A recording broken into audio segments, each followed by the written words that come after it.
Terima kasih. Assalamualaikum warahmatullahi wabarakatuh. Alhamdulillah, assalatu wassalamu ala sayyidina Muhammad bin Abdullah wa ala alihi wa sahbihi wa mawala, amma ba'du. Yang saya hormati Bapak Dr. Ahmad Suhaili, Bapak Dr. Agus Ali Zawafi, teman-teman semuanya, senang sekali saya bisa bersama-sama dengan Anda, ketemu lagi setelah sekian lebaran kita nggak ketemu. Ya, juga ketemu dengan teman-teman baru dalam diskusi satu hari berfilsafat ini. Setelah saya mengikuti diskusi ini, punya pembuka dari Pak Dr. Suhaili dan sesi pertama dari Pak Agus Ali, ternyata Kang Martin rancangan kita benar. Memang ini harus minimal satu hari, nggak bisa setengah hari gitu. Saya sangat menikmatinya sehingga alhamdulillah kebersihan panitia nanti menyiapkan makan siang ya buat kita, sehingga kita punya energi buat terus melanjutkan sesi setelah zuhur nanti. Yang menyatukan kita semua untuk hadir dalam diskusi ini adalah cinta kita pada hikmah. Teteh namanya hikmah bukan?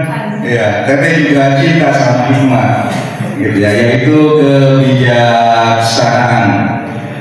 Saat orang yang lain datang ke lingkungan kafe 3B, gitu, saya lingkungin kafe 3B. Iya, untuk olahraga gitu ya, ngurusin badan atau untuk jajan, gemukin badan. Kita datang untuk diskusi, untuk memberikan nutrisi bagi jiwa kita. Iya, gemukin, menyehatkan spiritual dan intelektual kita ini. Luar biasa bagi kita. Dan yang akan kita diskusikan di sini adalah filsafat. Saya dapat jatah untuk memaparkan tentang Al-Farabi. Saya akan berusaha sesingkat mungkin karena sedikit lagi sudah zuhur dan saya ingin mendengarkan masukan juga feedback dari teman-teman. Tapi bicara singkat itu sulit. Kalau sudah pegang mic seperti ini akan panjang biasanya.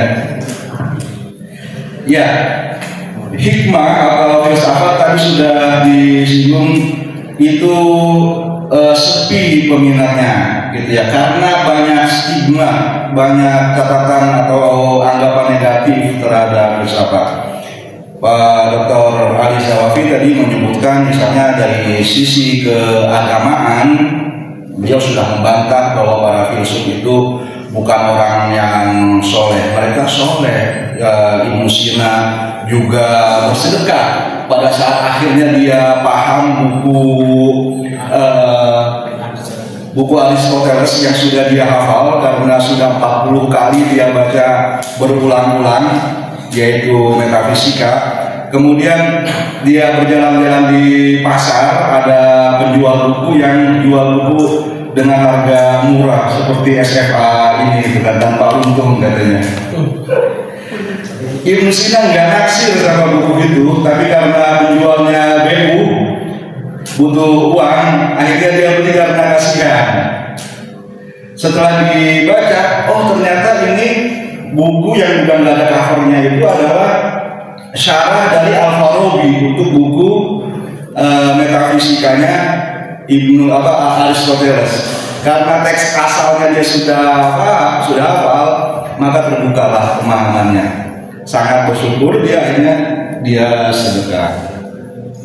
Kemudian tadi Dr. Suhaili menyinggung tentang Ar-Razi, pemikir yang sangat liberal. Ini juga memberatkan kita untuk belajar filsafat. Konon katanya dia nggak setuju atau nggak butuh sama wahyu sebagai sumber kebenaran, sumber pengetahuan. Akal kita sudah cukup. Tapi sejauh ini ya, atau sedekat saya membaca Ar-Razi di antaranya At-Tibur Ruhani, saya belum mendapati bahwa Ar-Razi tidak mempercayai wahyu. Ya judulnya aja Hibur Ruhani Pengobatan Spiritual begitu. Dan dia saya sudah baca, sejauh saya sudah terjemahkan juga sebagian, itu tidak ada yang seperti yang dikisahkan. Mungkin ada orang-orang yang tidak suka seperti Ibnu Arabi yang diyakini oleh cinta pengikutnya sebagai Syekh Akbar,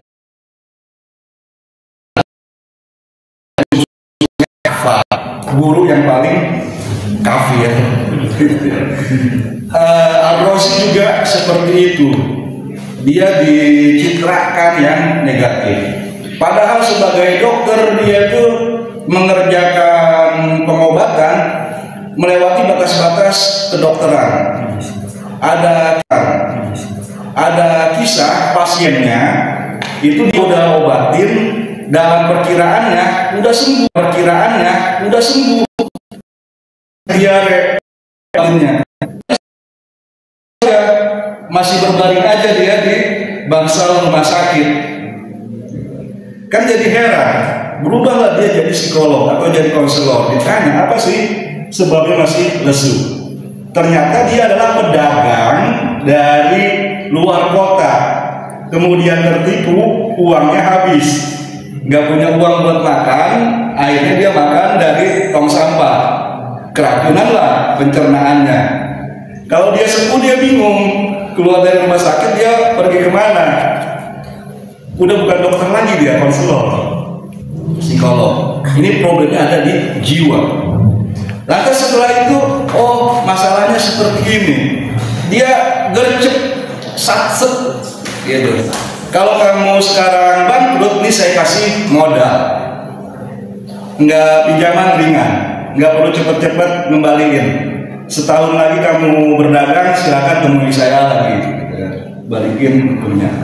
Itu kan juga sesuatu yang sangat ya katakanlah Islami. Al-Farabi yang akan kita bahas dijuluki tadi sebagai Al-Mu'allim As-Sani, kata Pak Dr. Suhaili, guru kedua. Itu para pelajar filsafat dicela karena menganggap Al-Farabi sebagai guru kedua. Mengapa? Orang yang mencelanya bilang karena pelajar filsafatnya guru pertamanya Aristoteles, Al-Mu'allim al-awalnya itu Aristoteles. Nabi Muhammad diposisiin di mana? Nggak dianggap katanya. Udah, makin lama filsafat makin jelek, makin ya stigmanya makin kuat, makin takut kita belajar filsafat. Ada kiai juga yang kalau saya sebut namanya Anda pasti kenal, itu bilang bahwa jangan kuliahin anak kamu di Fakultas Usuluddin, apalagi fakultas yang beliau kaprodinya, Akidah Filsafat Islam. Nanti jadi Uculuddin.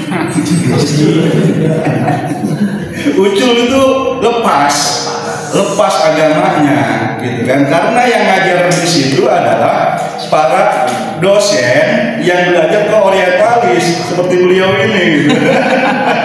Belajarnya ke orientalis kan di masa Frankfurt, gitu kan? Adorno, mbaknya Habermas, Heidegger, segala macam gitu. Iya.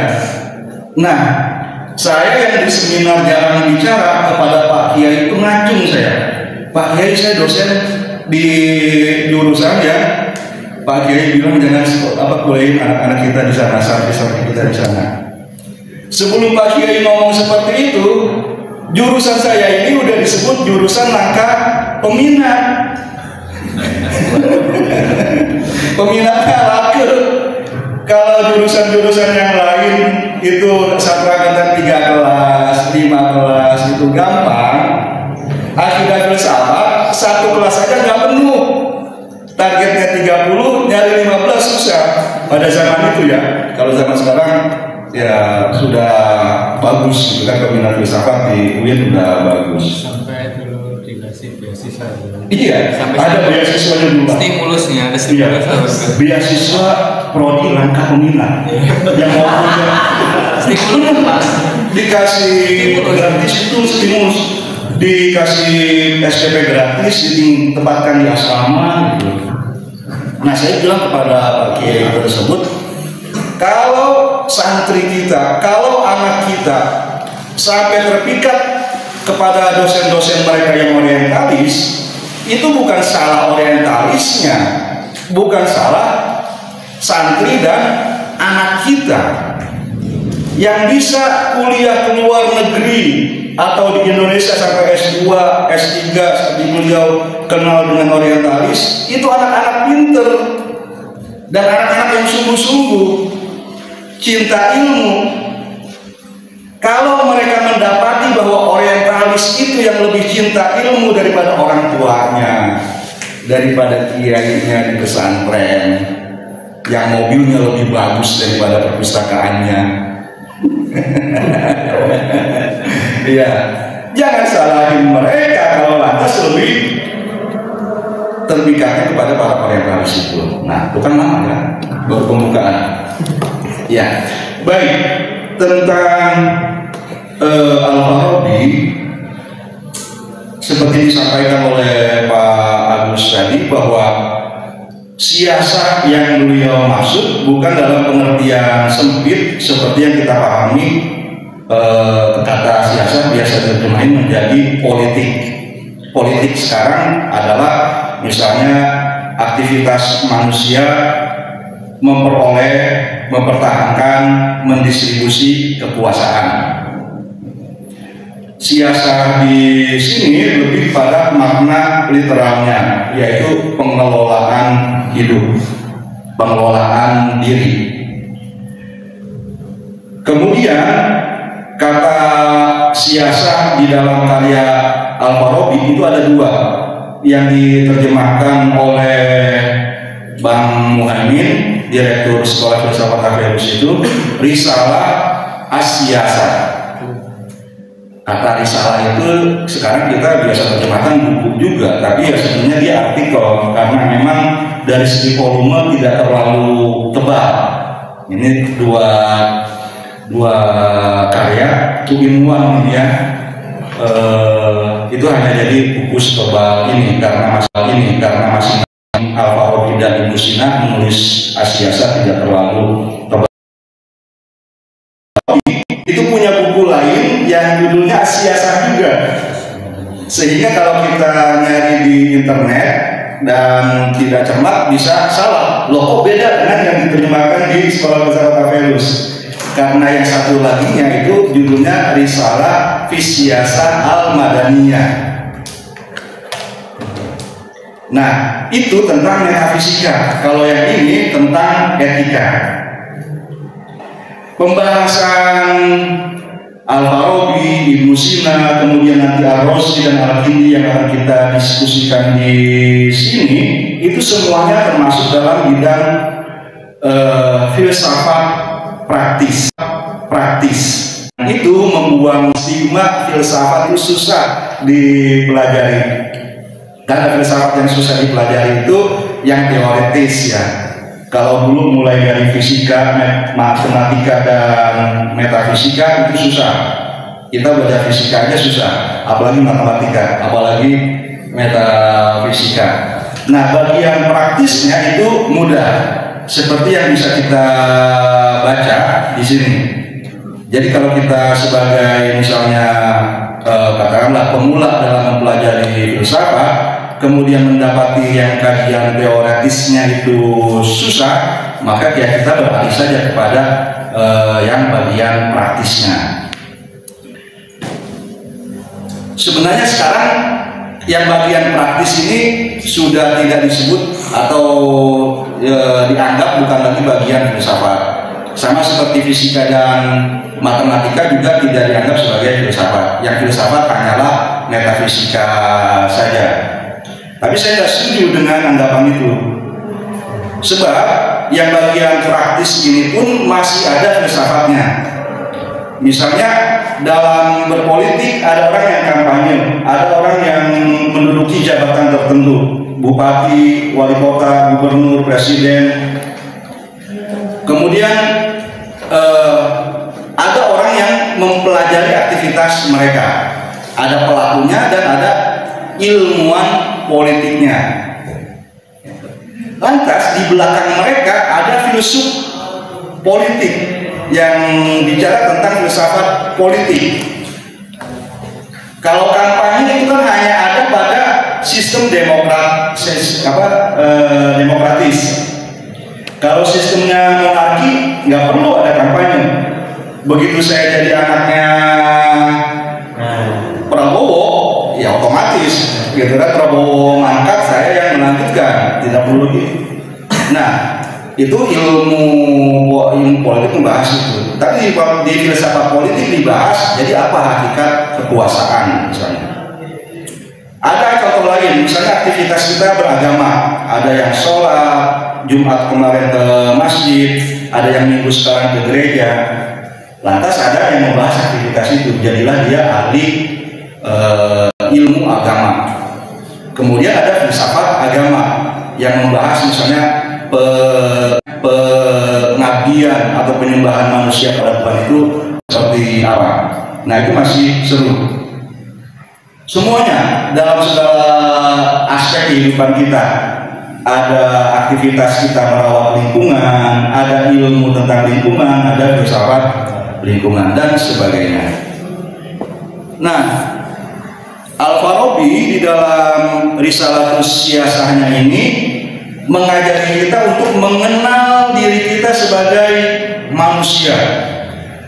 Kalau ada bedanya antara Al-Farabi dengan Ibnu Sina dengan Al-Ghazali seperti diterangkan oleh Pak Agus tadi, Ibnu Sina menyebut kuwah al-insaniyah ada tiga potensi, yaitu kuwah insaniyah, kuwah ghadabiyah atau hayawaniyah, dan kuwah nabatiyah.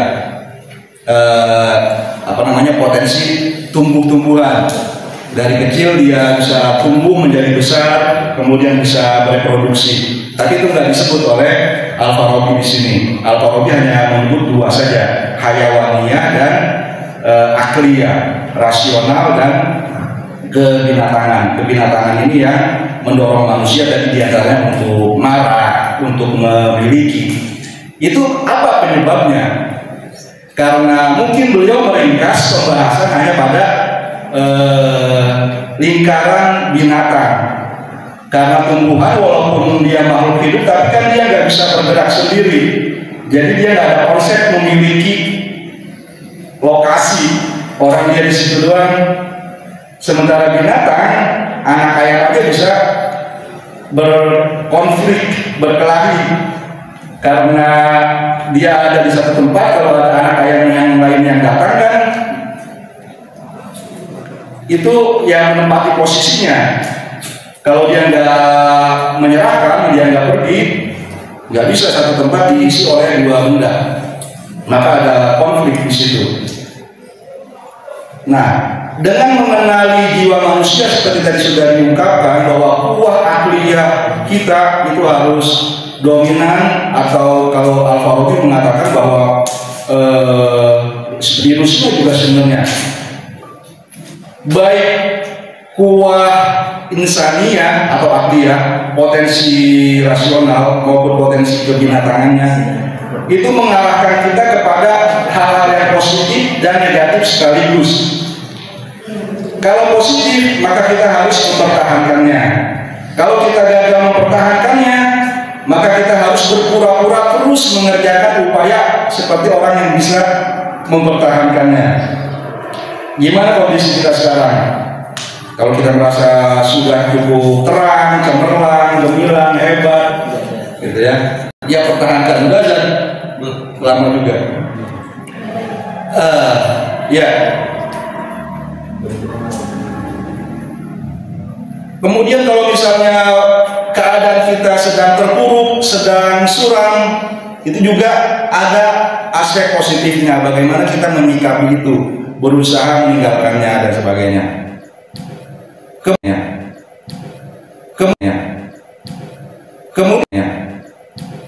Kemudian Al-Farabi mengatakan kalau kita memperhatikan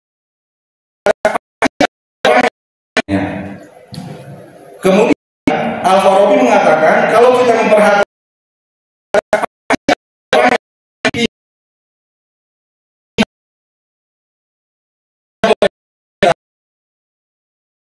kalau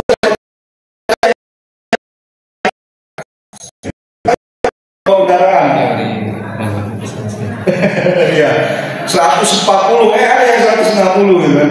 Kita udah lambat banget jalannya. Masih ada juga yang lebih lambat daripada kita gitu. Jadi dalam buku Risalatus Syiasah ini Al-Farabi mau ngajari kita bagaimana kita berinteraksi dengan orang yang levelnya di bawah diri kita, yang setara dengan kita maupun yang lebih tinggi dengan kita. Kalau tadi Ibnu Sina tidak membahas relasi dengan Allah, justru Al-Farabi itu memulai pembahasannya dengan relasi manusia dengan Allah dulu. Pertama-tama manusia harus kenal Tuhan. Dia sebutin bagaimana pembuktian adanya Tuhan. Kemudian apakah cukup dengan akal saja? Dia beda dengan misalnya dengan filosofa gitu ya, atau dengan Ar-Razi yang digosipkan tadi. Manusia pasti butuh nabi. Ada, silakan baca di situ. Kemudian apakah ada akhirat? Al-Farabi juga mengatakan pasti ada akhirat. Walaupun pembahasannya itu ringkas, tapi kalau kita elaborasi itu pasti panjang juga pembicaraannya. Kemudian yang kedua, Al-Farabi mengajari kita bagaimana berinteraksi dengan orang yang lebih tinggi, gitu ya, dengan pimpinan kita. Beliau misalnya mengatakan bahwa kita ya harus mendedikasikan seluruh waktu, seluruh potensi, seluruh usaha kita kepada orang yang jadi pimpinan kita. Gitu. Jangan melawan.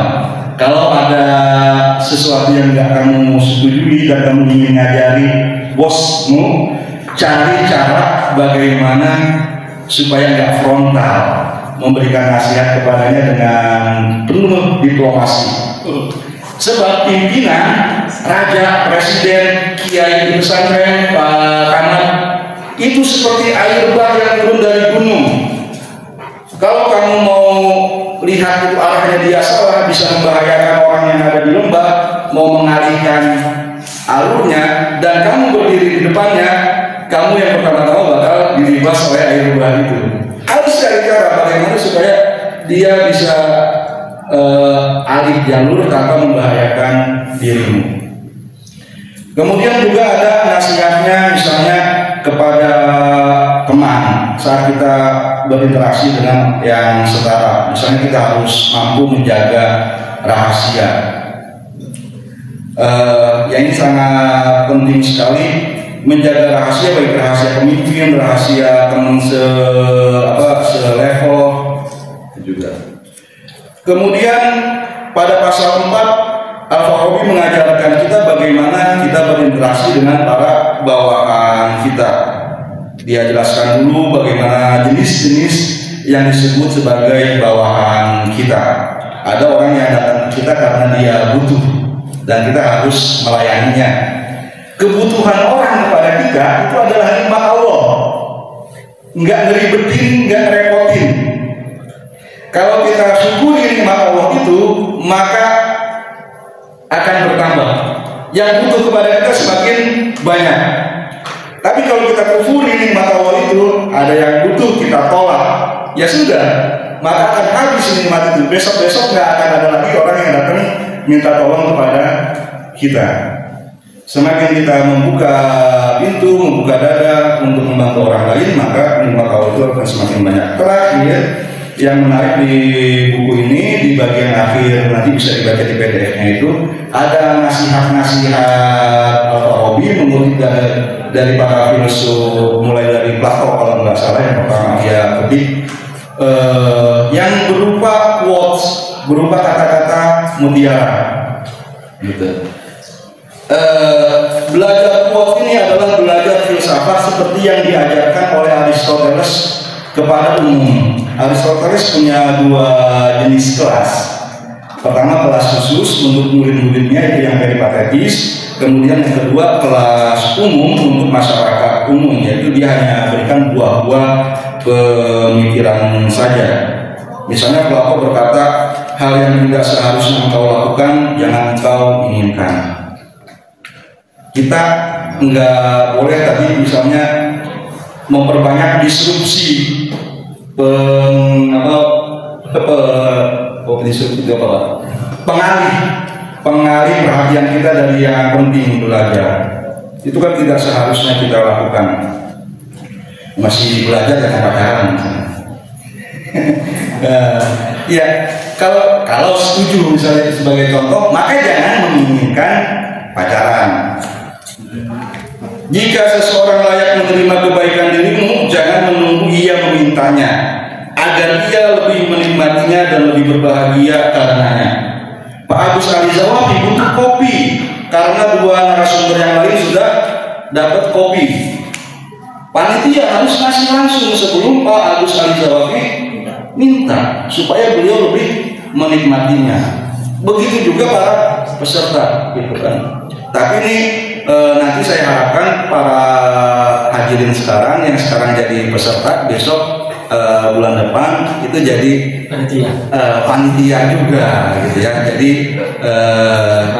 iya, melayani teman-teman baru yang akan bergabung ke sekolah filsafat, ke jalan sunyi ini. Baik, terima kasih yang saya sampaikan. Baik, terima kasih kepada Babe yang sudah menyampaikan. Untuk selanjutnya kita langsung ke sesi diskusi aja. Mungkin dari anak Teteh yang mau menyampaikan berkaitan dengan apa yang disampaikan oleh pemateri tadi, dipersilakan.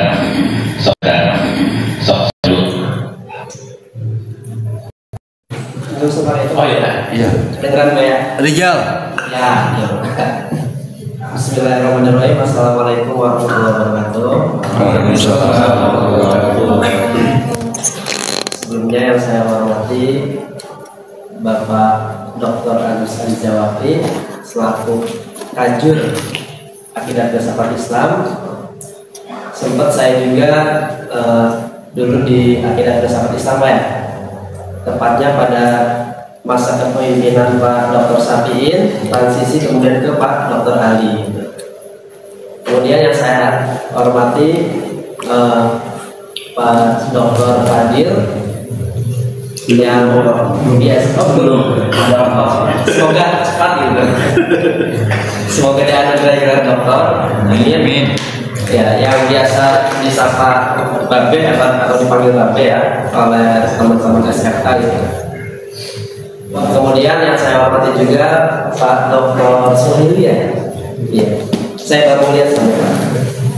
Dan tidak ketinggalan pula teman-teman panitia SMA, Pak Direktur, Kang Muhai, Pak Kepala Sekolah, Kang Budi Saudara, dan beserta panitia.